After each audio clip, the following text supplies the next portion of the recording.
السلام علیکم ناظرین، امید کرتا ہوں آپ تمام لوگ خیر و عافیت سے ہوں گے۔ ہمارا آج کا سوال پولٹری فارم کی غذا فیڈ کے بارے میں سنا ہے کہ اس میں ذبیحہ کے جانوروں کا خون اور ہڈیاں وغیرہ شامل ہوتی ہیں۔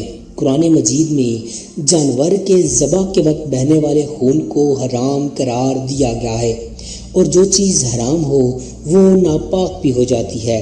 تو سوال یہ ہے کہ آیا حلال جانوروں کی غذا حرام اور ناپاک چیزوں سے تیار ہو سکتی ہے؟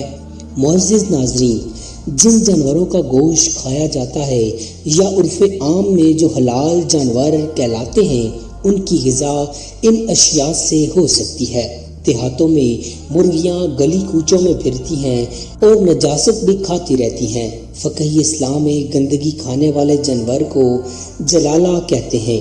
اگر نجاست کھانے یا پیشاب پینے سے جانور کا گوشت یا دودھ بدبودار ہو جائے تو اس کا استعمال مکروہ تحریمی ہے۔ بعض فقہاء نے اس کے پینے کو بھی مکروہ لکھا ہے، لہٰذا ذبح سے پہلے یا دودھ استعمال کرنے کے لیے ایسے جانور کو اتنی مدت کے لیے تھان پر باندھ کر رکھا جائے کہ بدبو کا ازالہ ہو جائے۔ فتاوی دارالمختار میں لکھا ہے کہ مرغی کو 3 دن تک، بکری کو 4 دن تک اور اونٹ گائے وغیرہ کو 10 دن تک رکھا جائے۔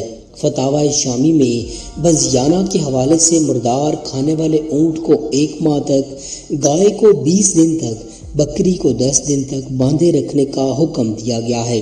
تاہم ظاہر ہے کہ یہ اپنے قیاسات ہیں، لیکن اگر ان جانوروں کے گوشت میں ناپاک اشیاء کی بدبو سرایت نہ کرے اور اثر انداز نہ ہو تو ان کا کھانا متعلقاً حلال ہے۔ فتاوی دارالمختار شامی اور دارالمختار میں یہی مسئلہ لکھا ہے۔ چنانچہ فارم کی مرغیوں کی گوشت میں کسی بدبو کا اثر نہیں ہوتا، لہٰذا وہ متعلقاً حلال ہے۔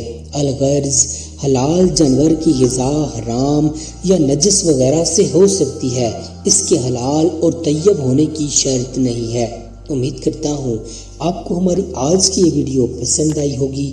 مزید ایسی انفارمیٹیو ویڈیوز دیکھنے کے لیے چینل کو سبسکرائب کر لیجیے۔ جزاک اللہ خیرہ۔